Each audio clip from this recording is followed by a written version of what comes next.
Olá! A IUPAP, International Union for Pure and Applied Physics, está interessada em muitas coisas. Dentre elas, a definição das unidades básicas que nós usamos no dia a dia,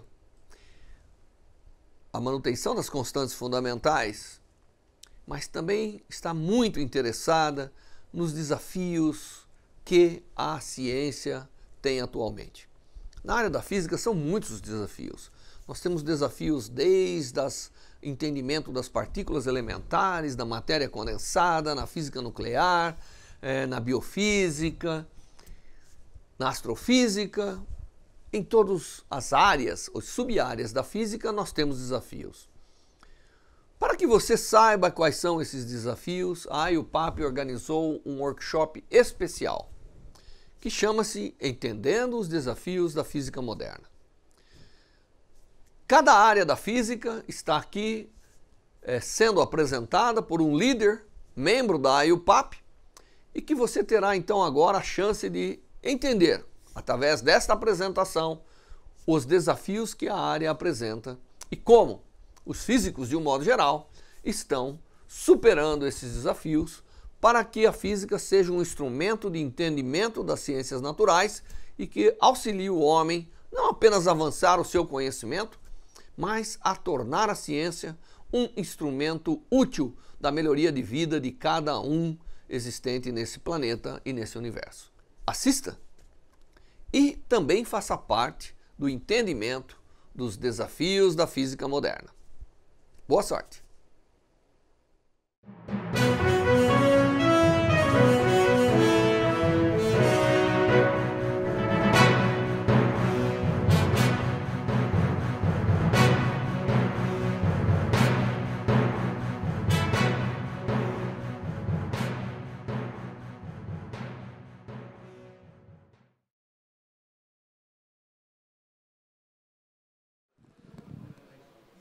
Good afternoon. Let's get started on the afternoon session, the first session of the workshop today. And we have exciting talks ahead. The first talk is by Mark Raizen, and he's going to tell us about new opportunities for breakthroughs with isotopes in physics and medicine. And I think it's very interesting because his association is both in physics and medicine. Mark. Thank you very much. Thank you to the organizers for the opportunity to speak here today. And this talk will be, as indicated, this will become kind of how physics and medicine intersect. But I'm going to start from physics, and what's more basic in physics than an isotope? And I probably don't have to remind all of you what I mean, but just so we are on the same page, example of isotopes of carbon only differ by the number of neutrons in the nucleus.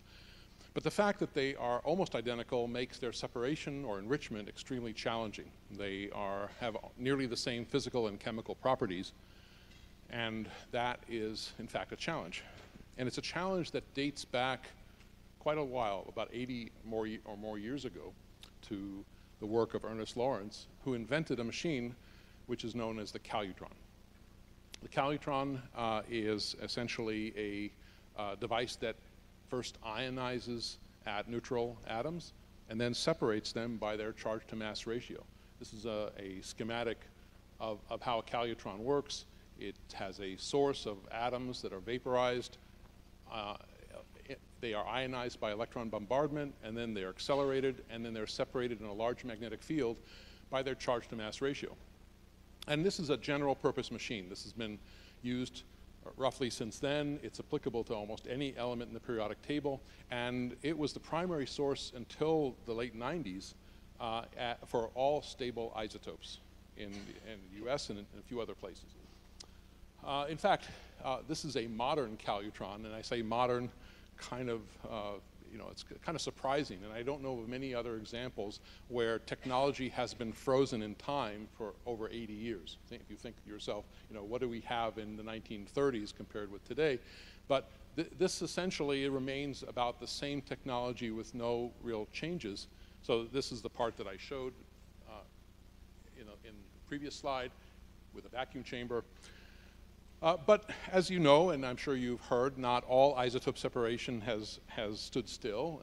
The most known example is the centrifuge separation, which I will not talk about today, but obviously that's a highly evolved separation method. It's used, however, primarily for one purpose, and that's separation of uranium, enrichment of uranium. But if we put that aside, the rest of the periodic table still remains a challenge, because the centrifuge is not a general purpose machine. It really only works with a gas phase of an element or a molecule.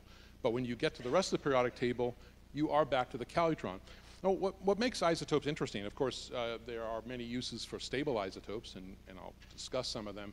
But what has really pushed the field to interesting directions is the possibility of transmutation either by a cyclotron, shown on the left, which is found in many, many hospitals on site for producing short-lived radioisotopes used mostly for imaging, and nuclear reactors, where by neutron capture you can also transmute the isotope into some other radioactive isotope.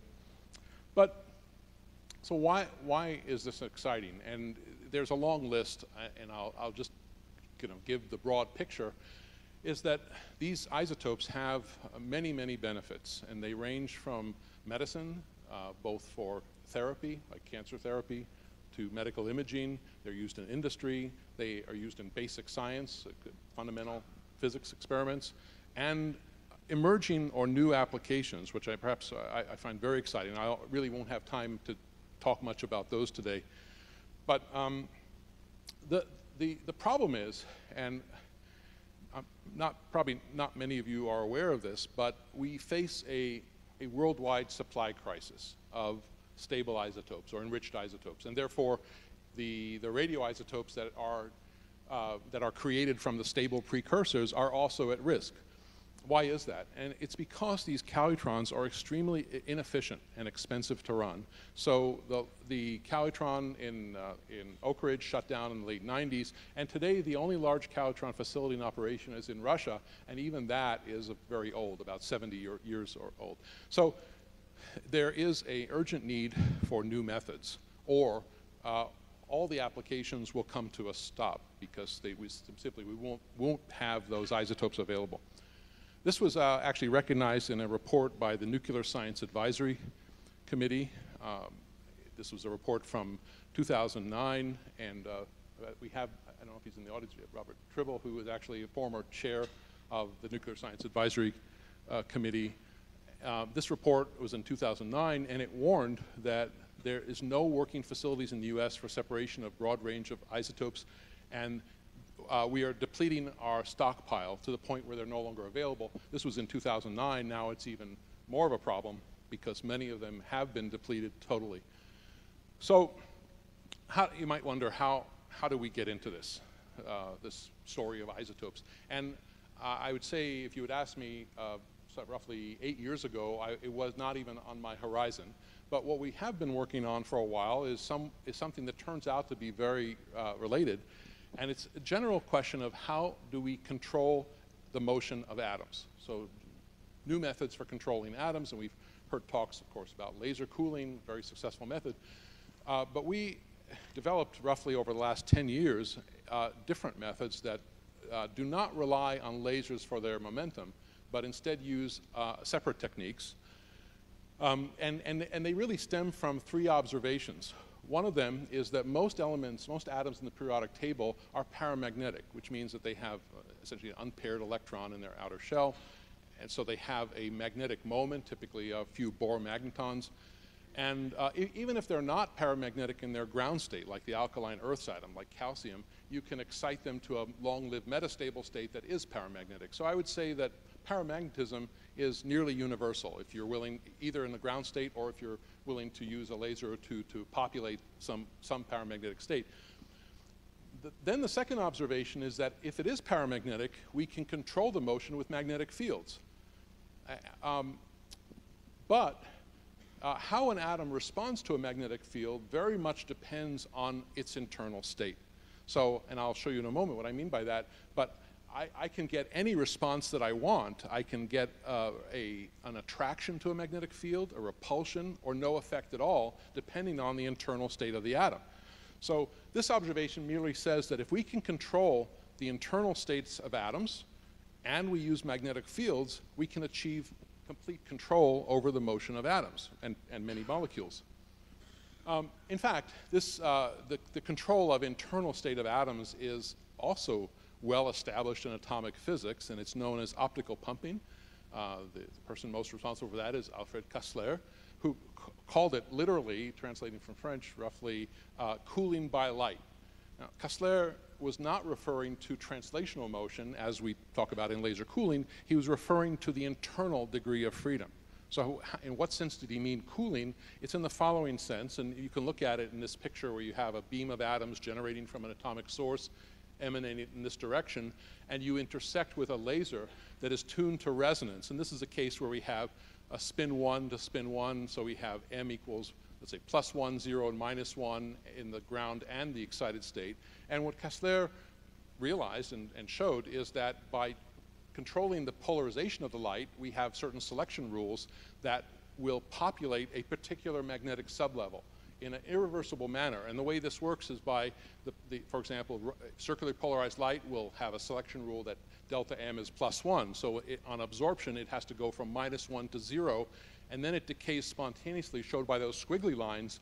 But after several cycles of absorption and emission, you populate one of those states, the +1 state. And so we've taken something that was equally distributed, and now we've put all the population in one desired state. Now, just by changing polarization, I could have picked any of these states. I could have picked -1, or I could have picked 0. So optical pumping is a very important method of controlling the internal state. And you can see why it's cooling if you think about this in terms of entropy of the state. Initially, we had some mixture of different magnetic states. At the end of the process, we have one state, like a 0 entropy state of the atom. Now, of course, this is a very old topic. So you say, well, is there anything new since the 1960s, roughly, with optical pumping? And my answer is yes, that there are, I think, exciting prospects and new prospects for optical pumping, which will address and make it a much more powerful tool. One of the questions to ask is, how general is optical pumping? Can it be used on any multi-level atom, or could it be used on molecules? In general, the more complex the object, people, at least conventionally, optical pumping would fail, because you would start to populate other excited states, like in the case of a molecule, rotational, vibrational states. But what we showed in this paper, is a theoretical paper which came out last year, and the experiment still needs to be done, but what we showed is that by using a combination of stimulated transitions, we could actually minimize the number of spontaneous events down to on the order of 1 spontaneous event per atom or molecule in order to optically pump it to this desirable state. And that opens up the possibility of optical pumping, I think, for nearly everything. But of course, the experiments need to be done. The other interesting point is that optical pumping can be done, we predict, and the papers in preparation, at very high optical density. And that's something that's important. What I mean by that is when the density of the atoms gets high enough that instead of just single scattering, you get multiple scattering, because an atom emitting a photon that same photon will get reabsorbed by an adjacent atom, and it may not allow the optical pumping to work. But what we show is how to circumvent that and do optical pumping at very high optical density. So we believe that optical pumping really is a general tool that will work under most conditions. Now, this led us to develop in parallel methods that we say are an alternative to laser cooling of atoms and evaporative cooling of atoms, two standard techniques, which are great and very successful, but they have not been so general. They've worked on a small set of elements in the periodic table, and the number of atoms, the flux of atoms per second, has also been limited roughly by this optical density considerations. Our methods rely on basically 2 tools. One is optical pumping to define the right internal state, and the second is magnetic forces to then control the atoms in that state. Again, I don't have time to go into details, but we developed a magnetic decelerator that uses the paramagnetism of the atoms or molecules to stop them in their tracks, and we showed that we could bring atoms to rest that way. Followed by a cooling method, which actually realizes the old thought experiment of Maxwell, known as Maxwell's demon, which essentially creates a one-way wall for atoms or molecules, and we've shown that this could, that experimentally also, and proposed in an experiment, that this allows much further cooling. Since the review article that I have in 2009, there's been a lot of progress, and I won't be able to talk about it here. If you come to my talk in San Carlos on Monday, you could hear the details. But don't change your flight plans for that. But since then, there's been a lot of progress. We've developed an adiabatic magnetic slower that preserves phase space throughout the deceleration process. We have shown how this one-way wall cooling can actually be done efficiently in 3 dimensions without any loss of atoms, and that's why I see it as a potential alternative to evaporative cooling. But this is just as way of motivation. Now back to the isotopes. The main point I want to make here is that we have a new toolbox, and the toolbox is simply optical pumping and magnetic forces. And I realized that back in about 2009 that this toolbox could be turned to the old problem of efficient isotope separation. And we call that magnetically activated and guided isotope separation, or MAGIS for short. And we claim that this is a replacement for the Calutron, really the first viable replacement for the Calutron since it was invented in the 1930s. So when we talk about this problem of isotope separation, we really have to consider 3 figures of merit simultaneously. And you can always kind of get one at the expense of the other, but it's very important to maintain all 3 together. One is isotopic purity, degree of enrichment. The other is scalability to the required quantities, which in our case will be several moles per year of a particular isotope. And finally, energy efficiency. And to satisfy all 3 is necessary in order to really have a convincing case. So back to the picture that I showed you about optical pumping, just to remind you, so now we're going to have a laser that will change the response of the atom to a magnetic field. And the way we realize this is, imagine we have a source here, which creates an atomic beam of some desired species, and we have multiple isotopes of that species, and we have collectors not shown here. But there's no line of sight between the source and the collector. So if atoms travel mostly in a straight line without colliding with background gas, they cannot get to the collector as they come out of the oven. We have to do something special. And what we do is we do the optical pumping of this desired isotope, which is shown in the solid black. We optically pump it to a state that is repelled by the magnetic field. And our magnetic fields are, in this case, just permanent magnets, like refrigerator magnets, but powerful ones, that we arrange in a particular geometry called the Hulbach array, which maximizes the magnetic field. We have magnetic fields of the order of 1 to 2 Tesla at the surface. And if we come in at small angles, the atoms will not actually crash into these magnet array, but will be deflected away where they can reach our collectors. Whereas the other ones will be optically pumped into a state that is attracted to the magnetic field, so the opposite things happens, and they will crash in and they won't get to our collector. So this can be scaled up, and we've shown how this is actually scalable. These are just computer simulations to show atom trajectories, and you can see that the states that are pumped into the state that is attracted to the magnetic field don't make it through, whereas the ones that are in the right state get deflected away.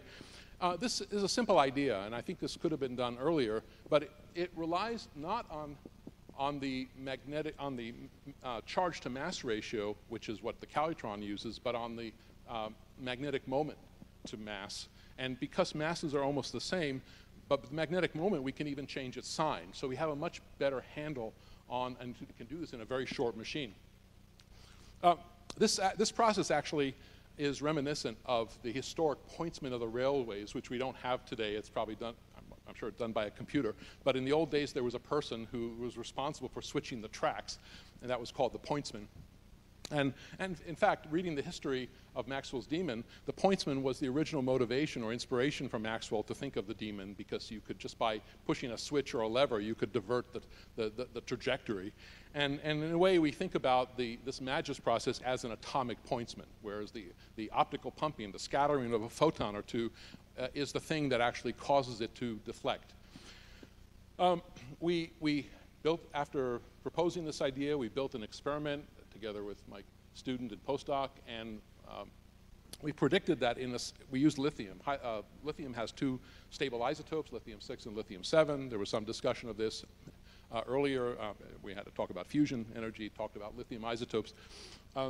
We predicted that we could get in a single pass 99.95% pure lithium, and with the scalable to the interesting quantities and at the cost of a few photons per atom.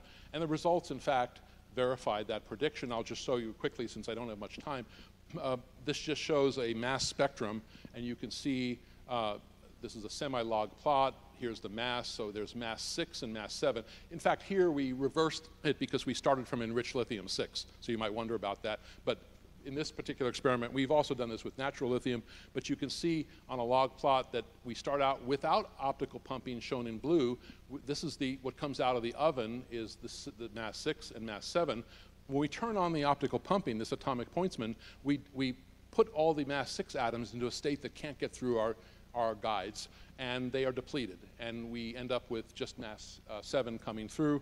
And I won't go through that, but this point is, this was published and patented, and it works.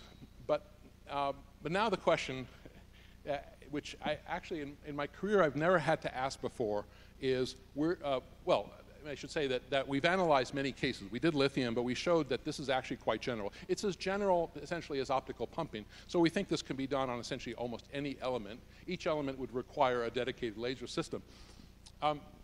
We've analyzed the transitions for many, many elements. And in fact, Magis was recognized by the latest Nuclear Science Advisory Committee in 2015, which highlighted our work, so that was nice to hear. But where do we go from here? Traditionally in an academic group, you do work, publish papers, and then you move on. But here was a particular case where I felt that we had to do more. We actually had to bring it to reality. And what that means is that we had to go outside the university to actually produce medical isotopes. And so we started a not-for-profit foundation, which I called the Pointsman Foundation, which you can now understand the reason. It's a non-for-profit research organization which will start with this Magis technique, and then it's going to go on to other things, hopefully, but specifically to address this shortage and to provide much-needed isotopes. And there's a nice review article in Physics Today from September. I say nice because it was complimentary. So if you'd like, if you don't have access, I'd be happy to send you a copy of this article. And when you start a foundation, you have to assemble a board, and I've been very fortunate to get a board mostly of medical doctors who have a strong interest and involvement with isotopes in medicine. Steve Abrams is a pediatrician, MD, and his interest is using stable isotopes as tracers for metabolism. And he in fact, he travels a lot to South America, to Peru, and particularly in addressing issues of malnutrition and childhood malnutrition. There's a big problem with absorption of, for example, iron deficiency. Peter Fox is a radiologist who uses cyclotrons and produces those for imaging. Joe Jurczyk is an oncologist who uses isotopes for cancer therapy very successfully, both alpha emitting and beta emitting particles. And Doug Stone is a physicist, chairman of the Applied Physics Department at Yale.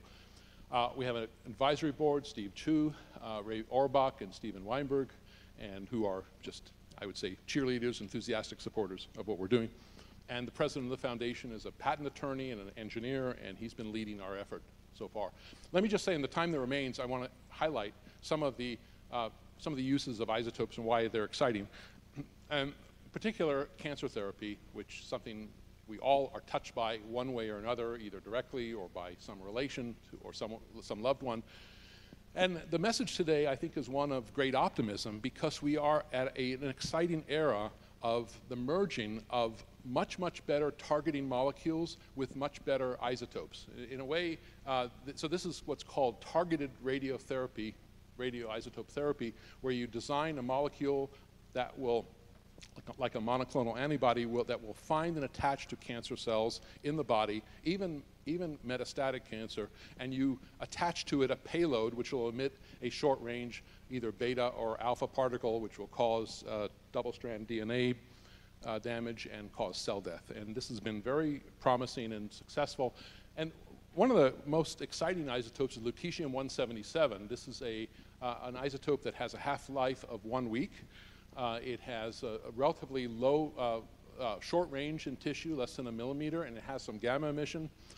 There's just been an explosion of activity and interest and therapy, actually, already approved in Europe, and now the rest of the world will follow.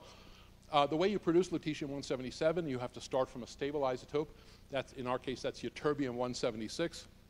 This is one of the isotopes that the Calutron today has to separate, and it is only available in limited quantities from Russia. We will produce Ytterbium-176, and by neutron capture in a reactor, you create Lutetium-177.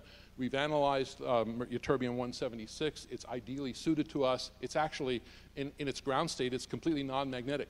So you don't have to worry about all the isotopes of ytterbium simply do not respond to a magnetic field. So they will get stopped along the way. The one isotope that we want, 176, we will optically pump into the right state. It's an atom that is used by many people doing laser, some groups, not a very large number, but enough groups doing laser cooling. So we know everything essentially about ytterbium, and that's our first goal. So we have a short list. We've developed a short list of isotopes that the Foundation will produce. Ytterbium-176, as I mentioned. Erbium-169 is an interesting one because it is a pure beta emitter, so there's no gamma emission, which means that there's no exposure hazard. You don't have to worry about isolation of a patient. They can essentially, because the betas will not go anywhere. And it has even a shorter range than the Lutetium-177. It is a bit more challenging because the target material in this case is actually the same element, Erbium-168. So when you're irradiating that with neutrons, you're creating 169 out of the 168. You have to do isotope separation to do that, but we believe that MAGIS is actually well suited to this kind of what we call warm separation. And finally, Actinium-225 is a little more ambitious, but targeted alpha therapy is truly therapy at the cellular level. And this is right, and Joe Jurczyk on our board has shown, and others, that they have successfully treated metastatic leukemia, stage 4 leukemia. Patients have gone into complete remission after treatment with this alpha emitter. So by being able to make it available, it'll open the door to targeted alpha therapy. And there's on, mercury isotopes for lighting, and I could talk for another hour, but I have to stop. So I'll just end here. That's our logo, and I encourage you to check out our website and perhaps make a contribution. But in any case, I hope to have convinced you that this is an intersection between physics and medicine. And I forgot to say, by the way, actually, because I said physics too, I wanted to point out that it's not only medicine. My title included physics. Here's an example of important physics that depends on isotope separation. Calcium-48 is a rare isotope of calcium. Only 1 in every 500 calcium atoms is calcium-48. It's a very promising candidate for a search for neutrinoless double beta decay, which could determine neutrino rest mass. It's also used as for targets to produce super heavy elements, and so nuclear physics community is interested in calcium-48. So, and this is an example where I think it's fair to say that no company would ever do this because it's not a real market, but this is where I think having a nonprofit foundation is the right vehicle where we can do something like this and provide at cost an important isotope for physics experiments. And so if there are other physics experiments, we are certainly open to that possibility. So anyway, I will end here, and thank you for your attention.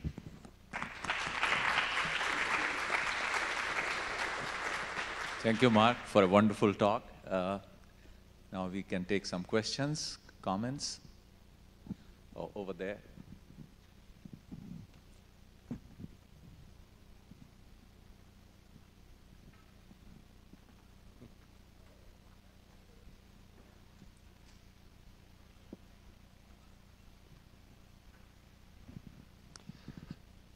So, Mark, thank you for the nice talk.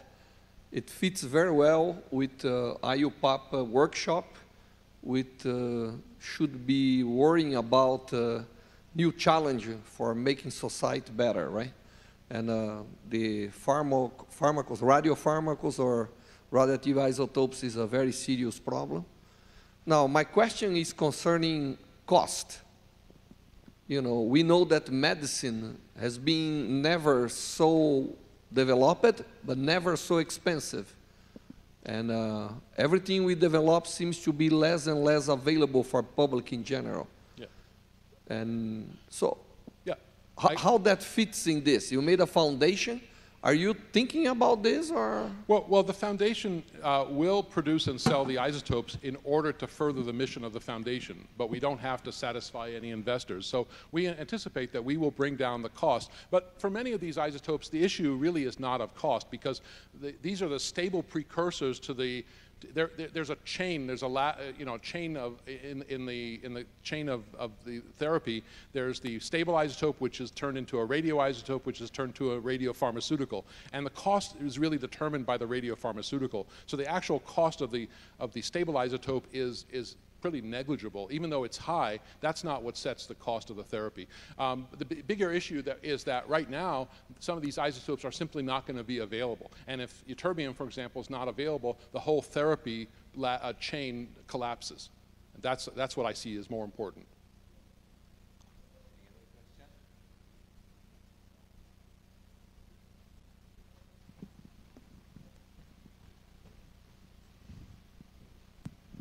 Hi, I was contacted like some years ago regarding the lack of accredited programs in Latin America to train medical physicists. And I found out that there is an organization in the United States of Hispanic medical physicists that have been, assisting Latin America. And I was wondering if you are collaborating with them. I'm not right now, but thank you for the suggestion, and I will certainly look at that. Thank you. Thanks.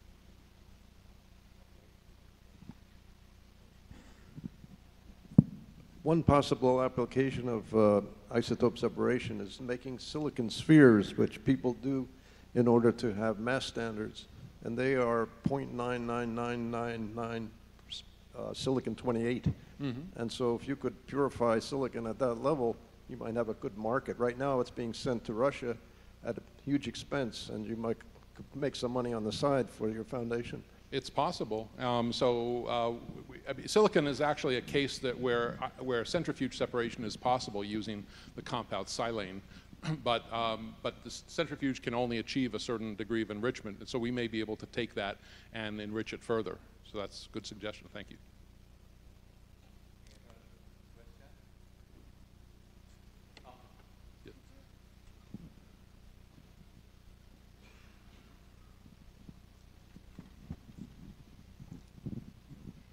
When a new isotope comes into use in medicine, someone has to do the organometallic chemistry to complex it to get it to the right target. Do you do that inside this company, or do you? It's not a company, it's a foundation. Sorry, a foundation, okay. Yes. You were waiting for that. Someone will have to do the chelation to the antibodies, and we are actually going to work with several companies to do that. But our primarily we will just supply the enriched isotopes, and other people will probably do that.